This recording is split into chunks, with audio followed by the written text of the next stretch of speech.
I just love that video. Gets me all excited. Woohoo. Welcome, Aderonke and Sarah, to our webinar. So good to see you both. Great to be here. Wonderful to be here. For those of you that are watching, we are the hosts of this great trip, and we are very excited for this next hour to tell you about the trip, the opportunities, the great discount we're going to offer at the end, and give you a chance to say yes to Rwanda, or as we say in Rwanda, yego, yego. So I'm going to have Aderonke and Sarah back soon, but we'd like to open this up by me starting with a short story about how I became involved in Rwanda and just returned actually from my 13th trip. So I'll see you both in a minute. I've been going to Rwanda since 2005. And during that first trip, I went with World Vision. And a thing happened that absolutely changed my life and what I knew was possible. So World Vision, who works all over the world, invited me as a guest to go along. And I had raised $23,000 for microfinance with World Vision in Rwanda. So we got to visit their programs. And we went to the house of a child-headed household. And this is a picture of the family. And this was a family that was raising itself after the genocide against Tutsi in 1994. And this young family raised each other. They don't really like orphanages in Rwanda. And so many families took in children, but many children were without families and they raised themselves. That was the case with this young family. And World Vision actually made them a house that you see that they're standing in front of, with windows and bars in the windows and safety. And they invited us in for a meal. Now, usually when you go into a home for a meal, you each get a plate and you all get silverware and everything. But that was not the case. This family had a platter and 8 forks in it. And they invited us to enjoy this meal together. And they were so proud of what they had. And it's not that they had so little, it's that they did not waste a thing of what they had. And they were so honored to have us in their home, to thank us once more for what World Vision had done. And it changed my life. So I have a question for you. Have you ever journeyed to a place that could change the way you view the world? We believe that Rwanda is a place like that. And today I'm going to show you why Rwanda is your next must-see destination and how this curated experience can leave you transformed. So we're going to talk about how you engage, experience, and embrace Rwanda. And the magic of Rwanda for me started when I went in 2005, and we had a brick, and a brick represented many things. And this next picture is Jean-Paul Samputu, who is an international musician, and there were bricks everywhere. And we had used the brick for the symbol at our fundraiser. And this brick, as Jean-Paul is pointing to, represented the weight of a malnourished child that could not be comforted. This brick was the burden that a woman carried down a path as she struggled to find a way to feed her family. And this brick was the color of the soil that a woman saw when she was being violated face down in the dirt. But this brick also represented hope. And together, from 2005 to 2016, Itafari by brick, we helped rebuild the country of Rwanda. Itafari Foundation was the name of our foundation. And our work was in 5 areas. We had microfinance. We had child-headed households we bought goats for. We built a high school. We imported the beautiful jewelry and baskets from Rwanda. And what am I forgetting? Built a school, bought goats, microfinance, imported the jewelry. Oh, and had a child sponsorship program for over 200 kids. So now I would like to introduce you to Adoranke and Sarah, and I'd like all three of us on the screen if possible, James, so we can do this together. So hello, ladies. Great to see you today. Hello. Hi, Vicky. I'll be happy to start. Good evening, good afternoon, good morning, everybody, depending on where you are in the world right now. My name is Adoranka Batamosi Wilson. I actually live in Bermuda, and so it's 5 o'clock in the afternoon here. And I'll be going on this amazing journey later on this year with all of you. And my total gratitude to Vicky. I met Vicky in 2023, and she and I didn't actually get to meet in person until last year at a conference that we both attended. But between the time that we started talking until the conference, I was really enthralled by the stories that she told of the work that she and her organization and others were doing in Rwanda. And so when we met last year, October, I had a commitment to go with her and do the work that I do, is to help as much as I can with this project and with this journey. And so I'm truly grateful for the opportunity to be here. And I look forward to meeting everybody who will take this step with us as we move forward to explore the amazing country that is Rwanda. And you are a world traveler, yes? Oh, yes, indeed I am. Actually, I just got back last week from Dubai. I was in Dubai for a week at a conference, and I have indeed traveled to 9 African countries. I haven't been to Rwanda yet, so this will be the first of what I anticipate will be many trips to Rwanda. I've traveled throughout Southeast Asia, I've traveled throughout the United States, throughout Europe. And so, yeah, I consider myself a world traveler. I consider you one as well. So I'm really thrilled you're here. And our other partner is Sarah Neely, also known as Sister Madugadu by me. So Sarah, do you want to explain how we met and your interest and involvement in Rwanda to date? Sure. So Vicky and I met about 20 years ago when I was living in London at the time and searching things on the internet. And I came across a blog that she and some other people had made of their trip to Rwanda. And so I sort of just assumed that this was something she did on a regular basis. So I quickly emailed her and said, I want to go on the next trip. And she said, I love your enthusiasm, but we don't have a trip planned. And I was like, well, no, I really need to go. Like, I saw these pictures and I want to go.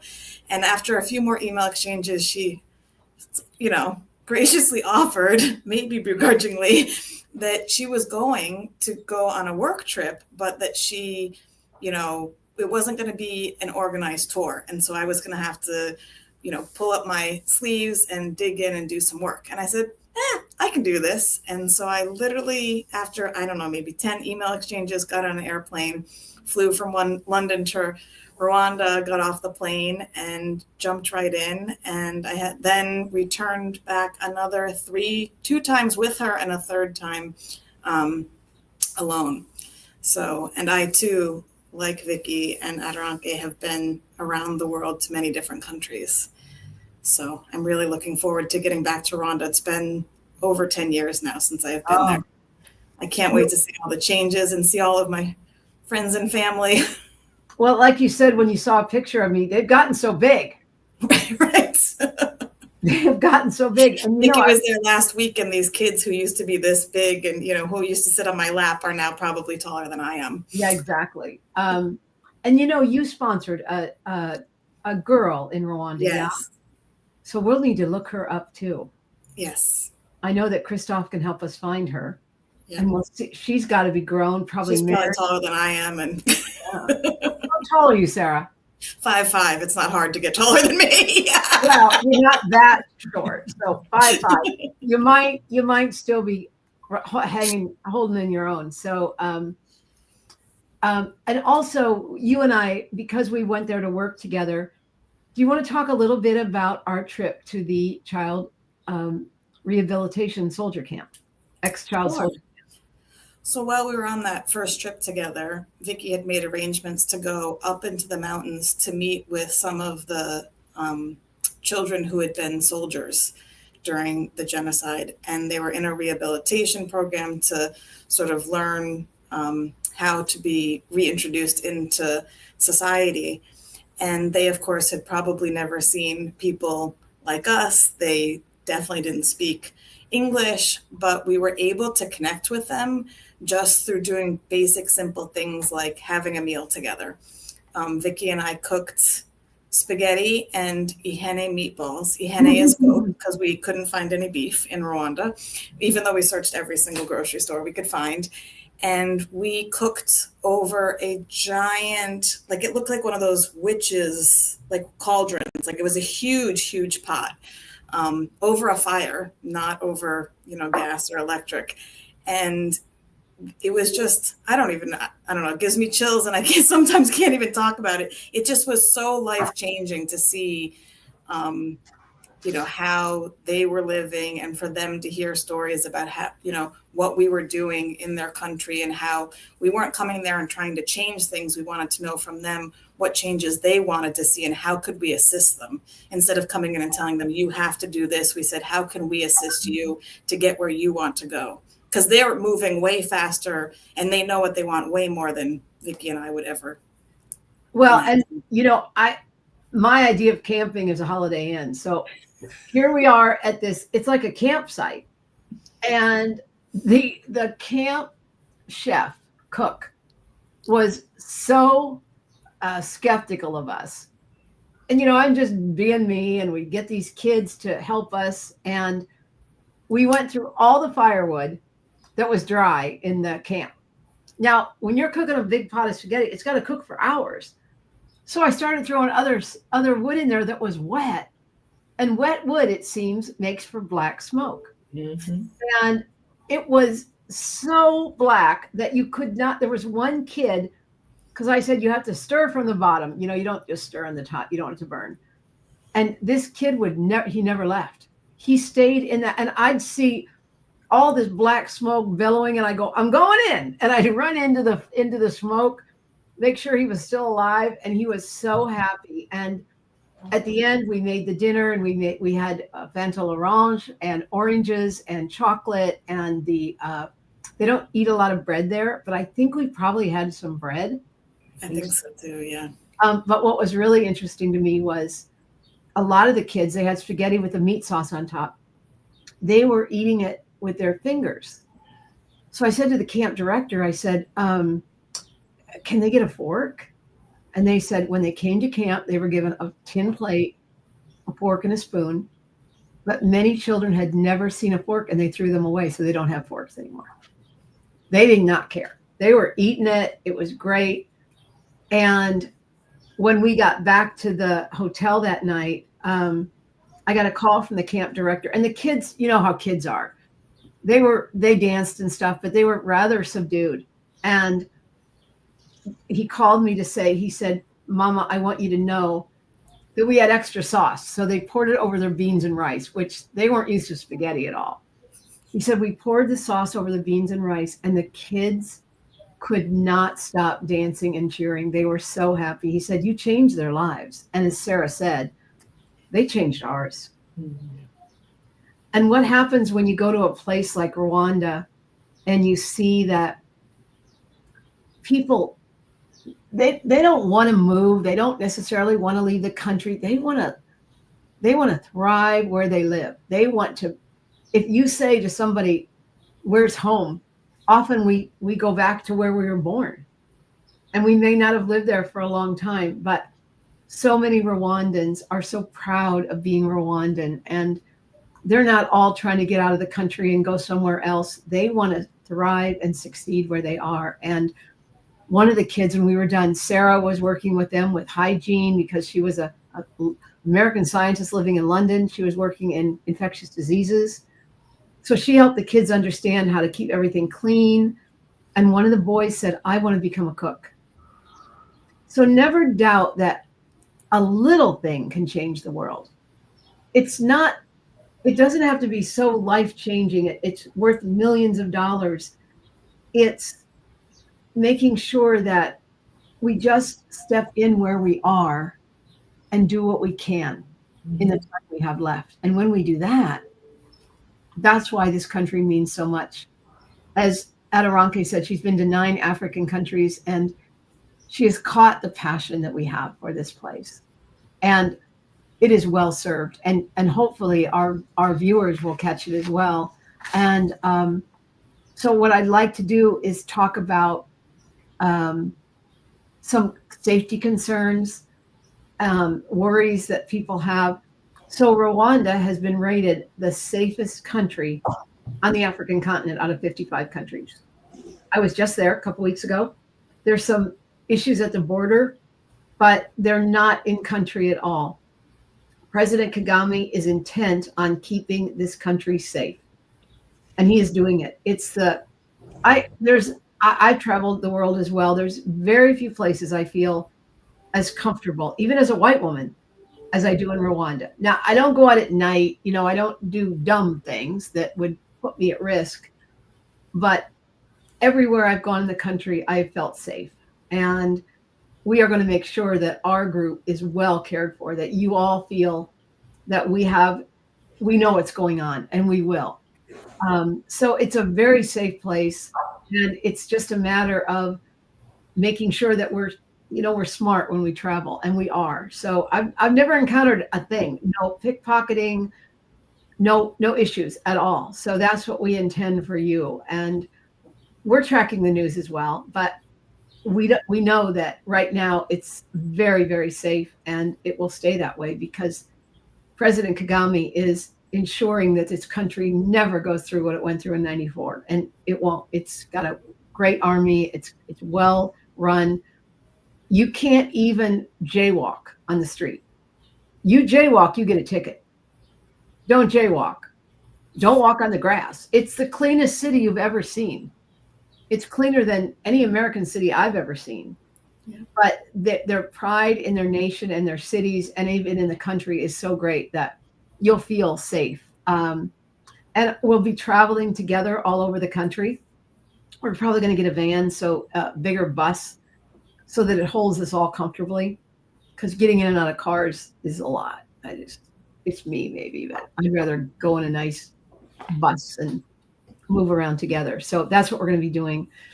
So what I want to do next is go through the itinerary of our time together. So you get a view of what we're going to experience. So the first day, you're going to arrive in Kigali. And James, we have a little video to show the trip. So if you can show that would be great. Rwanda isn't just a place to visit. It's a home that welcomes you with open arms. And for 12 unforgettable days, you'll do more than see this incredible country. You'll experience it as a guest, walking with respect, listening with intention, and leaving transformed. Your journey begins in Kigali, where you'll land in a city known for its beauty, innovation, and resilience. The next day, you'll explore its vibrant streets, learning the stories that shape Rwanda's present and future. On day 3, you'll dive into a conversation about financial freedom across the continent, an opportunity to see how Rwanda is leading the way in economic empowerment. The next 2 days take you deeper into the heart of the community, visiting Education for All in Kigali Parent School, where young minds are shaping the future. Then on day 6, you'll experience Rwanda's rich coffee culture with a visit to Matriarch Coffee Company, where every cup tells a story of empowerment and craftsmanship. Next, it's time to connect with Rwanda's breathtaking natural beauty. Days 7 and 8 take you to Mantis Akagera Game Lodge, where you'll witness majestic wildlife, golden savannas, and the serenity of Akagera National Park. Returning to Kigali, Day 9 introduces you to Gahaya Links, a company empowering women through the art of weaving, each handmade piece carrying the spirit of Rwanda's resilience. Then on Day 10, you'll immerse yourself in the music and culture of Rwanda, feeling the rhythm and soul of a nation that celebrates life through art. As your journey nears its end, Day 11 is a moment to reflect, to say farewell, not just to Rwanda, but to the people and experiences that have become a part of you. And on Day 12, you'll carry those memories home, not as a tourist, but as someone who walked gently, Listen deeply and truly experience the heart of Rwanda.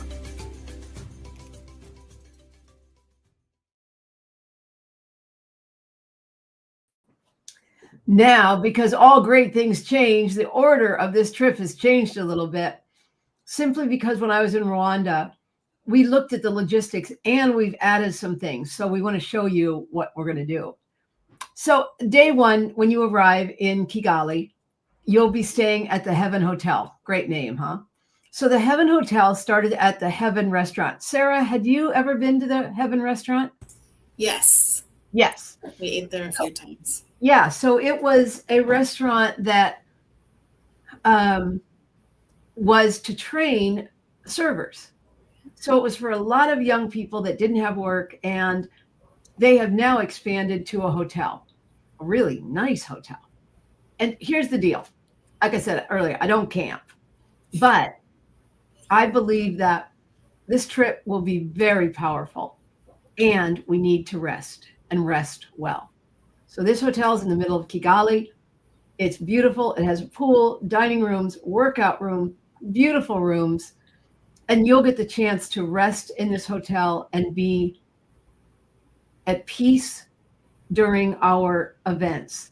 And I'm going to go to Adoranke in a minute to talk about what we're doing after you get in. So the first day, we're going to do a city tour, and we're also going to go to the Genocide Memorial. I believe it's really important that we understand the history so as not to repeat it.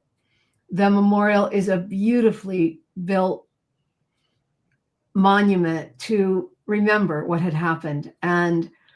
But it's not easy. It's not easy to see. And remember, anything we do is optional. If you don't want to go to this, you do not have to go. No harm, no foul. But if you're willing to go and immerse yourself in the memorial, you will learn the history of Rwanda. And it's so beautifully done. It actually has the history of all Holocausts and genocides around the world. So you really get the feeling that this is not isolated. This is not an African problem. This is a human rights violation when we do this to people. And Adoranke, would you talk a little bit about how we're going to talk about this together as a group? Yes, thank you, Vicki. One of the things that we're going to do is give people an opportunity, once they've had a tour of the memorial, to come back and decompress, to really process it for themselves. When you go to these type of memorials, it's not easy. It's not easy to emotionally to be a part and see what human beings have done to human beings. So we will come back to the hotel and look at ways that we can process and decompress. However, even before we get to Rwanda, Vicki and I will facilitate a mini workshop where we can come together and meet each other, where we can connect before we meet each other and see each other physically. And what this does, it gives us an opportunity to know at least one, maybe two other people, especially if you're traveling alone. Sometimes when you're traveling alone, you may feel a little anxious. Will I know anybody? Will I be able to meet somebody that I can connect with? So what we will do is we will facilitate conversations that allow you to get to know each other before we actually leave our respective homes. So that's one of the activities that we have planned. And Vicki will share the dates with you and the times, and it'll probably be in a format very similar to this.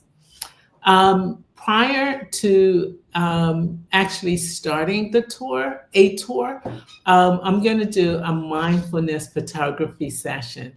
And what that is I'm a photographer. I think I mentioned I'm a photographer in addition to being a consultant. And I have a practice called mindfulness photography, where I help you to see images, that are beyond the obvious. And so we'll do that exercise, and it's entirely voluntary. If you wish to join in, I will definitely welcome you.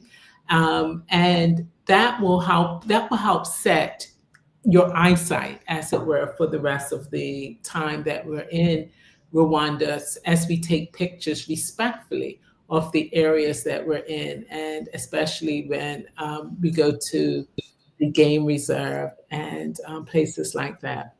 And then we're still working on it, but I will also do a photo tour. We'll let you know what day that will take place. And this will be a tour around the city. Why we will do the regular tour, what I find is that photo tours, you tend to stay in one place a little longer because photographers need to be able to make sure they capture the essence of whatever it is they see. And I'm going to encourage you, do not go out and buy a camera. Do not go out and buy anything expensive. Bring your cell phone and we will take fabulous pictures with your cell phone. Thank you. Yeah, it's really, both Sarah and Adoranke bring so much value. Like I said, Sarah's been here 4 times, and there are cultural things we need to understand. There are ways to get along, and Sarah will help with that. We're also going to have an interpreter travel with us. English is spoken very widely in the city, but in the countryside, it can be more Kinyarwanda or French. So if you're a Francophone, you can speak French to people, but it's more of an education. And so we want to make sure that we are communicating well. So that's what we're going to do. So thank you for that, Adoranke.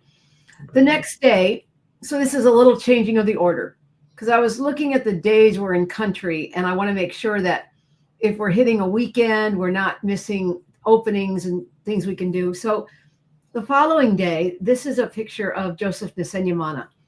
He is the Minister of Education in Rwanda. And he's a good friend of mine, and he is willing to come and talk to us about the power of education in Rwanda. The picture to the right is Kigali Parents Secondary School that Itafari Foundation built.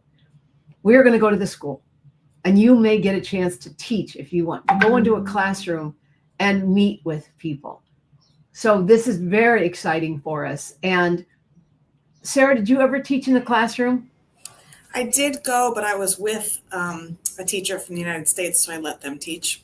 Yeah. So was it? But it was a blast. Yeah. Was it the teacher? She taught the younger kids. Yes. And she brought craft things, and the little guys did a bunch of stuff.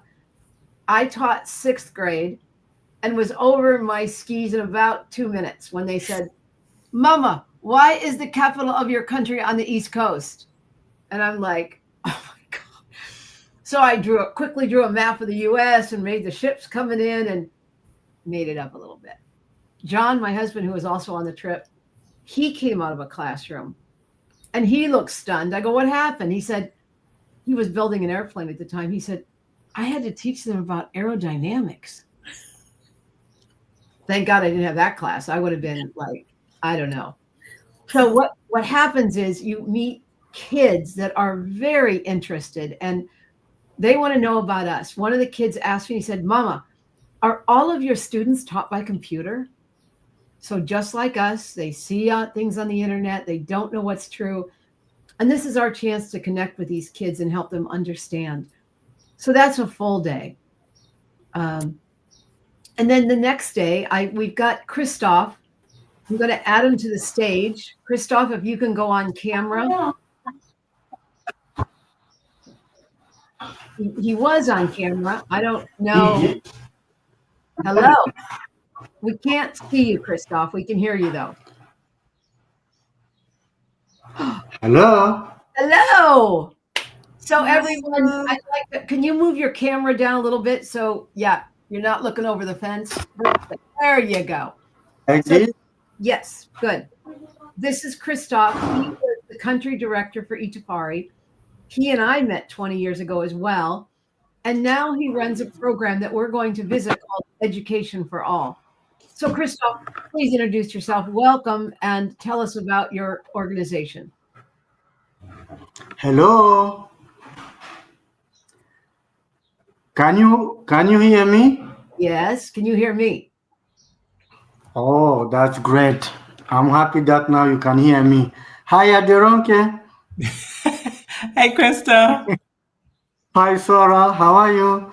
Maraho. Bravo, nice to meet you again. Last time I missed you, both of you. Yes. Yes. So tell us about the program that we're going to visit, Education for All, and explain these two photos on the screen. Okay. Education for All is a charity organization which has started actually in 2020 during the breakout of the COVID-19. And it got registered in 2019 towards the end of 2019, and we were supposed to start activities in 2020. Unfortunately, COVID-19 broke out and we were stuck. We didn't do anything during that time until 2021, 2022. So we have our programs in eastern province of the country, and we basically train the youth, and the majority of them are women. The last graduation we had in February, which Mama missed, and she was, but later on she turned out to come and visit the group. We created a cooperative of 17 women. Those are the ones with the white collar and the sewing machine with them. And the last graduation actually was a great milestone for Education for All. That's when we actually reached 100 numbers of people the organization has trained so far. And reaching the 100 number, the last cohort which actually reached the 100 number decided to make a cooperative. So from that time, we used to have a teacher who trained the youth, but since we have created the cooperative, now the new student will no longer be trained by one person, but will be trained by the cooperative, so that the money paid to the cooperative will help the cooperative to grow. It's wonderful. And going forward, all the new students, the new trainee, will be joining, after graduation, will be joining the cooperative. So the cooperative will keep growing and growing and expanding. So explain the picture on the right of, there's one white woman in that picture. Do you want to talk about that picture? Oh my goodness. This is a picture of Mama with the cooperative members and myself in her last visit in Rwanda. And during that visit, actually, she delivered a very, very exciting coaching class where she taught the cooperative to be Imbogo. And Imbogo literally means buffaloes. So she taught them that they need to be buffaloes. In real sense, it means they have to go forward the challenges instead of going away of the challenges. So they need to face the challenges and overcome them. So the buffalo is different from the cow in the sense that the buffalo goes forward and meets the challenges to overcome them, while the cow goes away to flee from the challenges. So that lesson that was actually delivered to the cooperative so that they know if they need to expand and to grow further, they need to become buffaloes. Have they talked about being Imbogo since I was there? They do. And even today, surprisingly, I visited them and I told them that today we are having a webinar. So I asked them which message they want me to deliver to you. They said, you should know that they have not yet become full buffaloes, but they're halfway to become buffaloes.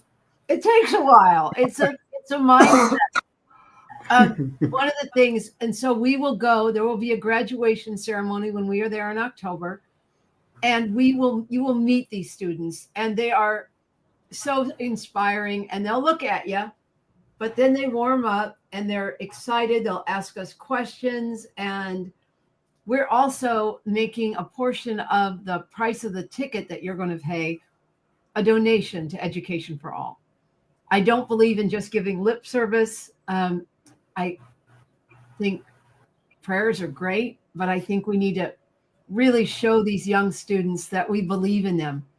And it's not a handout, it's a hand up.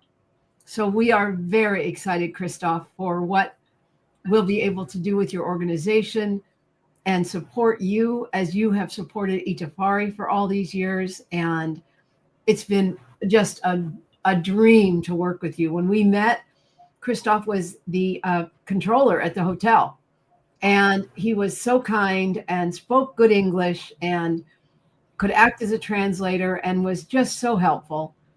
And I'm very blessed and thankful to have you for a friend for 20 years. You and Sarah were so young 20 years ago. What happened? I don't know.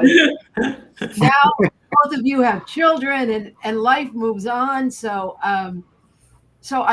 we'll all stay on the screen, and if there's something you want to say, just raise your hand. But I'm going to move on to our next day, which is Sunday.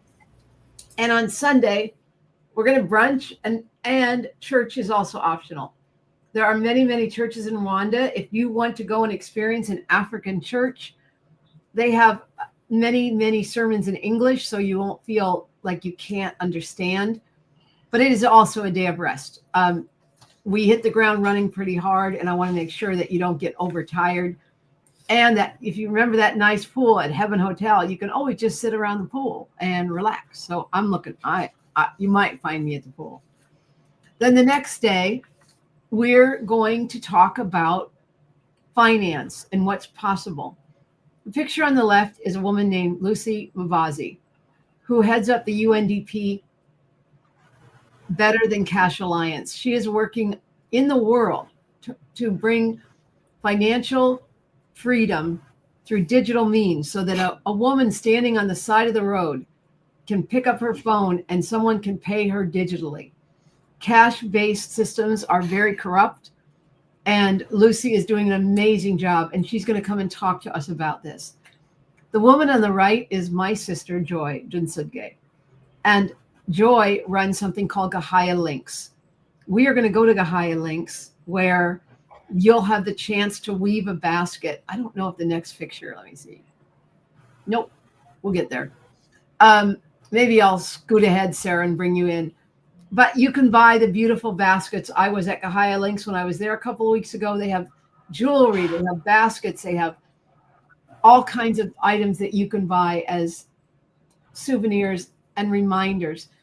This one has a tag on it that's in paper, and it's signed by the woman that made it. And it's not like a tag you tear off. It's this woman decided to weave a lasting piece for her country, and they're beautifully made. So these are some examples of what's available at Gahaya Links, and you'll have the chance to purchase at Gahaya Links and also other places. Okay, here we are. Sarah, will you please tell us what we're looking at? Sure. So my first trip to Rwanda, I got to sit with the women at Gahaya Links for 2 hours, and they taught me how to weave a basket. And Vicky is holding probably what they made in 2 hours. And as you can see in that picture, that is what I made in 2 hours. You made this. Yeah, I made the center piece. So it is insane to watch the amount of weaving that they can do in the amount of time that we can do it. But it is so wonderful to be able to learn the intricacies of it and how much time and effort and love and dedication that they have put in to make these for us. And this has changed their lives. They've become independent businesswomen. Joy started with 6 women under a tree. There are now 4,000 women. And I was talking to Joy when I was there about doing the weaving, and she said she will bring in some of the weavers from the villages to spend time with us. So we'll get a chance to weave as well.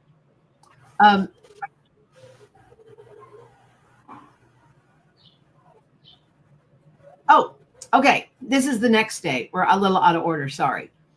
We're going to visit 2 places I don't know if it's Matriarch Coffee Company. It's a little far out of town, so I'm going to find a coffee company closer to town. And Virunga Mountain Spirits that makes vodka. So they are very industrious, and they are looking for ways in their own country. And at Virunga, at the vodka place, there's a chance to tour it, and they have a beautiful restaurant there. So we're planning on having a chef's created lunch at the Virunga Mountain Spirits restaurant, and we'll get a tour of both places. And again, the coffee in Rwanda is delicious, and there are coffee shops all over. So you'll have a chance to go and just enjoy and people watch, kind of like being in Paris, actually, it reminds me of. It's a wonderful opportunity to just enjoy the people and what we're seeing. James, the next day after this is we're going to go to Butaro and go to the University of Global Health Equity. Can you bring up that little short video I want to show, and then I'll explain it a little bit?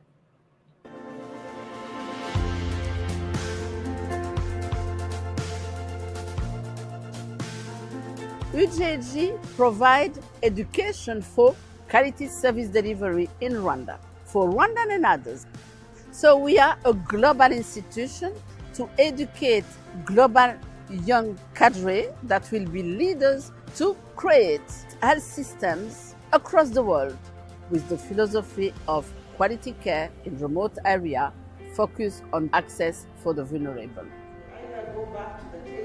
Our students will have state-of-the-art education in clinical practice, plus strategic thinking and social determinant knowledge to make sure that the patient they will have the most of the clinical service they will give.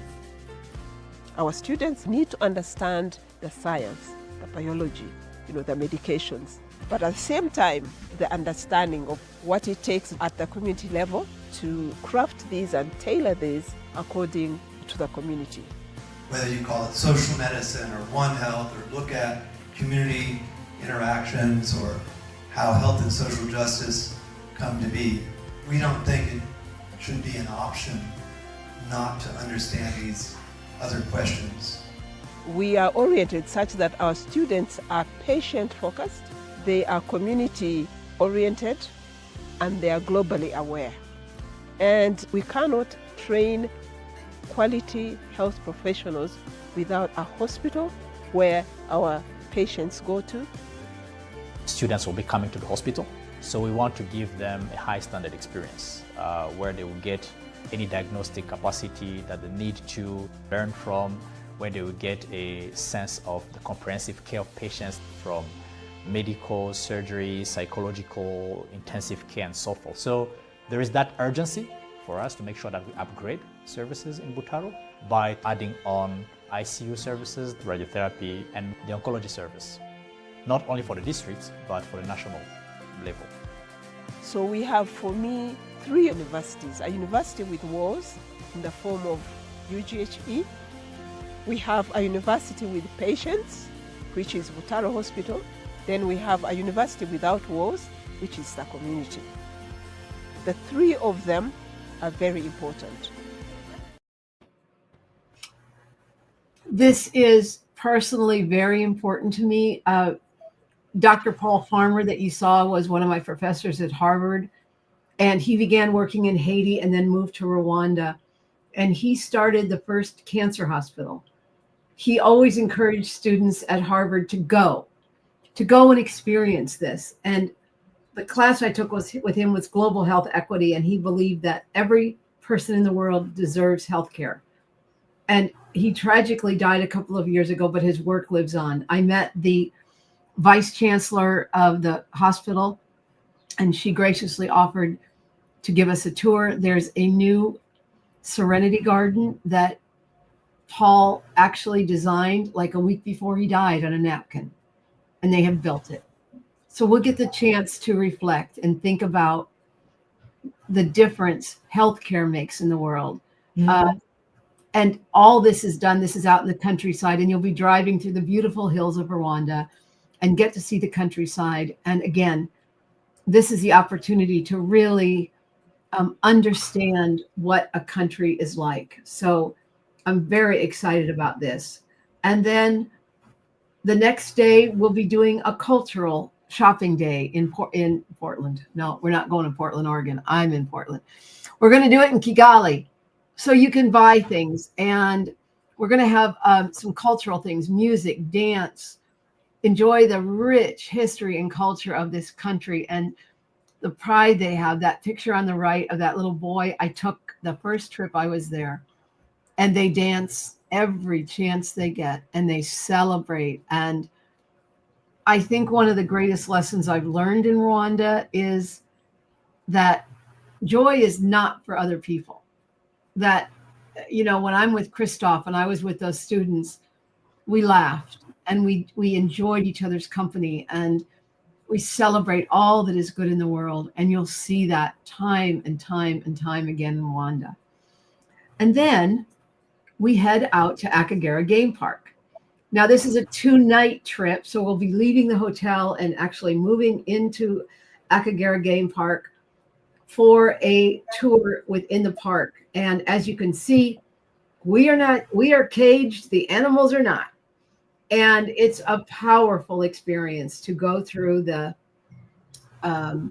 park and see all kinds of animals. Giraffes and zebras and hippos and lions and tigers. Oh my, okay, I can't, I'm sorry about that. But we will see all the animals, and we'll stay 2 nights in Akagera. It's a gorgeous place. And again, a chance to just enjoy the rich countryside. And Adoranke, do you want to talk a little bit about your photography there too? Sure. And so because we would have done the mindfulness photography, I'll call it workshop, mini workshop. We'll look at the best ways to take pictures of the animals, respecting their distance, recognizing that they are wild animals, and from the safety of the vehicle, we'll look at the best way to capture images. And like I said before, please do not go out and buy expensive camera equipment. We can take some amazing pictures with the phone or whatever equipment you already have. If you don't use it often, we'll figure out how to use it before we leave the hotel, because riding around is not the best time to learn how to use your camera. And so we'll figure it out before we leave so that we make sure that we get the kind of imagery that you'll be proud of and that you can show your family and friends and share the experience with them if they're not with us. Oh, perfect. So after 2 days at Akagera, then we head back to Kigali. Let me go back to Kigali. Oh, there we go. We're back to Kigali for the final day and a celebration dinner. We're going to gather with a lot of the people like Christoph and Joy and other people that we've met with during the week to have a final goodbye, talk about what is possible, and make sure that we celebrate our time together. I really cannot wait to spend time with Christoph. We had a wonderful time. We drove out to the country. Christoph was optimistic. He said we were about 90 minutes away. I think it was closer to 2 hours, but we'll go out to see Education for All. And it's a wonderful experience. And then the next day you head home. So the only other option you have is if you want to see gorillas.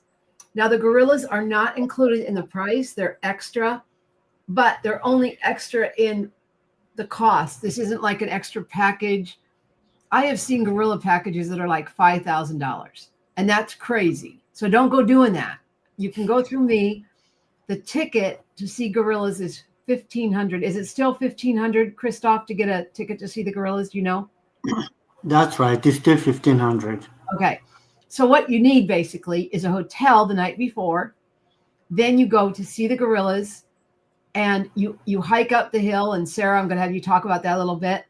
And then you spend an hour with the gorillas and come back down. You go to a village. You get to meet people, understand the culture, and then head back to the hotel. So one of our guests that's registered wants to go. I suggested she go at the end of the trip, so she could tack on a few days. Sarah, I think, went as soon as she landed, crazy, because you're tired after traveling all these hours. So do you want to talk a little bit about your trip up to see the gorillas, Sarah? Sure. I too recommend tacking this on at the end of the trip because I got off the airplane and I think I spent one morning in Kigali, drove up there thinking, oh, I can handle this. And you wake up super early in the morning and I was all gung ho. And then you hike up the mountain and up the mountain and you keep on going until you find the gorillas because they're not caged. You're going to find them and meet them where they are at. They don't come to, down to you. And they've got guides who have already gone up and located where they are so that they can bring you to them as fast as possible. Now, I hiked what felt like, I think, 4 hours. Others, I know, only had to hike like 15 minutes. And they still brag 20 years later about it. Not ashamed at all that I did not have to go through the stinging nettles. Yep. So you can see I'm wearing multiple shirts there and I had multiple layers of pants because these stinging nettles are everywhere. And again, they don't clear a path for you. You're, going on the most traveled path. But again, it's not, a paved road. But it's absolutely fantastic. And you can see there's 2 gorillas right there. We also saw a silverback gorilla. They all feel like they're an arm's length away. But you're very safe because there are guards all around. And these gorillas, since they know the guards on a regular basis, if the gorillas sort of step in, if for some reason you get nervous, they can step in and the gorilla is just like, okay, I got the message. These people are cool. We'll just sit here and continue hanging out. They literally talk gorilla. Yeah. And the gorillas go, got it. So I want to, before we close this part, I want to go back. So I did forget a short video we had of Akagera Game Park, which is really beautiful. So James, if you could bring that up.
I love that video. And and James, our producer, says he likes the tongue sticking out of the hippo. That is adorable. It's adorable. So I just now want to talk a little bit about the cost. So if you're ready to sign up, you can just hit that scan code. But a couple things. There is limited availability. We already have 10 people signed up. We're only going to take a few more because I don't want 30 or 40. That's not going to happen. I want a small group where we can all connect and engage, experience, and embrace Rwanda together. There is a $500 discount, and that should say through April 30th, not the 23rd. Our next webinar is April 23rd. So if you want to invite anyone, but the $500 discount is good through April 30th. And for 24 hours, there's an additional $150 discount if you put the code bonus 150 in at checkout. I don't think there's a space in that, James. We'll have to check. But if it doesn't work, just let me know. but it's an opportunity to sign up. And everything you put down on this price is refundable up through August 15th. Now, I know that's late, but my view is that if you think you want to do this, get in on the discounts. As long as you let me know before August 15th, you go, Vic, I don't think it's for me. I'll give you all your money back, no questions asked. The whole payment is due by the end of August. And the cost is for a single room, $6,125, less the $500, less the $150. And if you want, you can just put down a deposit of $1,000 today. Again, fully refundable through August 15th. Single is $6,125, and a double, if you could put this on a Chiron for me, James, at the bottom, a double room is $57.50. So you save money if you do a double room, if there's someone you want to stay with. Again, the $500 is per person.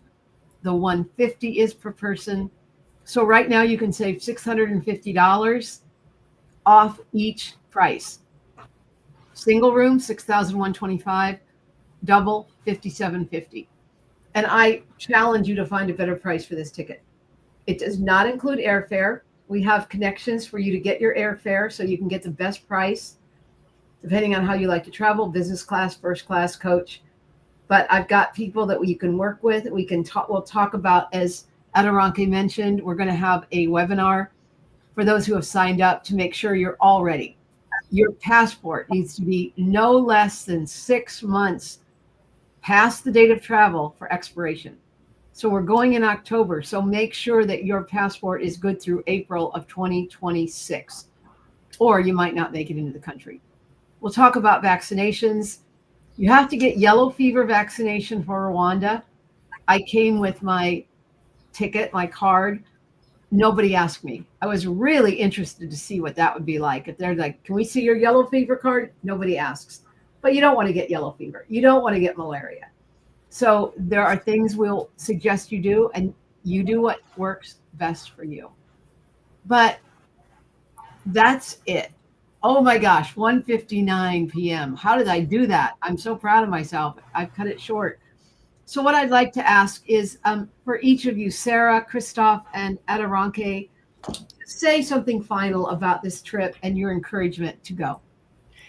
I don't mind starting. I'm looking forward to joining you, Vicki, Sarah, Christoph, on this trip. I'm encouraging anybody that's listening to really consider, think about the stories that you'll tell. Think about the adventure that you'll have. I believe this is a once in a lifetime, maybe twice in a lifetime opportunity.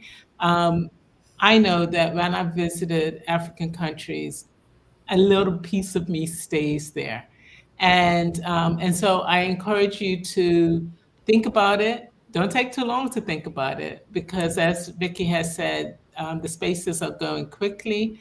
But this is an amazing adventure. And then you get to hang out with us as we get to hang out in a beautiful, amazing country. Thank you, Adoranke. Christoph, what would you like to say in closing? To encourage people to... I can't wait to see you in October. It will be so exciting, a great adventure, a group of people to come and visit, a group of women who are working so hard to get themselves developed. So I'll be happy to see you. And before I forget, I have one message from them. If you can make it, I don't know who will be making it, if it's you, Adoranke, or Sarah, please make sure you have all the measurements for all the visitors 1 month ahead so that they can get their dresses made already. Oh, that's very cool. And we have men coming too, so they'll have shirts like John. And we had this big discussion. John is arm is 34, 35. And I was right, Christoph. It was from here to measure, and it was a perfect length. He received another shirt as a gift, and it was too short, too short on the cuff. So he'll have to roll it up. But I had a dress made. I'll probably wear it at the next webinar, and it's a wonderful gift from the group. So yes, we will get you the measurements. Just tell us what measurements you want, and we will have them for you a month out. Mm-hmm. Sarah, would you like to close this out before we watch a final video? Sure. I just wanted to welcome anybody who has questions. Please send them to us. There is no silly question. If you've never been outside the United States and you just have questions about getting on an international flight, send them all our way so that we can try and help you navigate to determine if this is the right trip for you. We understand it's not for everybody, but we really want to make you feel comfortable and ease any of those questions that are keeping you up at night or nagging at you and you're sort of, maybe I can do this, maybe I can't. Let us help you figure out those answers for you. Amen. So I would like to, first of all, thank Adoranke, Sarah, and Christoph for being here today. And also James, our little hippo whisperer in the background, who does a great job running all our slides and making sure we do the work together. And there's an African proverb that says, if you want to go fast, go alone. If you want to go far, go together. And we want to go together with you to Rwanda. So thank you all. We'll have a final video. Again, we'll put, I don't know where we can put our contact information, but you'll get an email at the end of this thanking you for being present and giving you the link to, like I said, if you're not sure, yep, you can send an email to me, Vicky@Rwanda2025.com. I'll also share it with Sarah and Adoranke. And make a decision to change your life today. When I did it in 2005, I never looked back. When Sarah did it in 2006, we never looked back. And with Adoranke, I cannot wait to look forward with you. So thank you all. And if James, you could run the final video, we'll say goodbye until next time.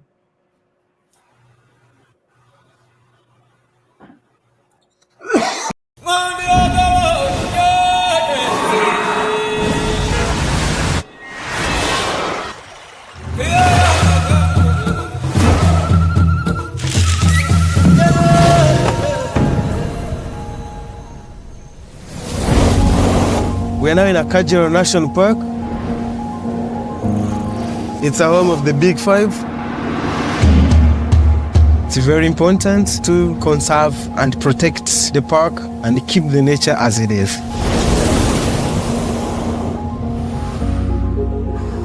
Its conservation story is so inspiring. The biodiversity and habitats change throughout the park.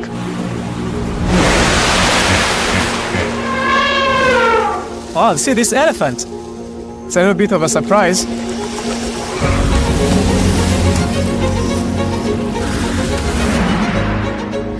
I fell in love in Kigali. It's a very clean city. I think that inspired me to open the business here.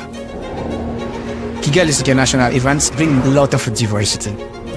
Everywhere you go, you are welcome. The food scene in Rwanda is amazing. From farm to table in Kigali, people like to enjoy life.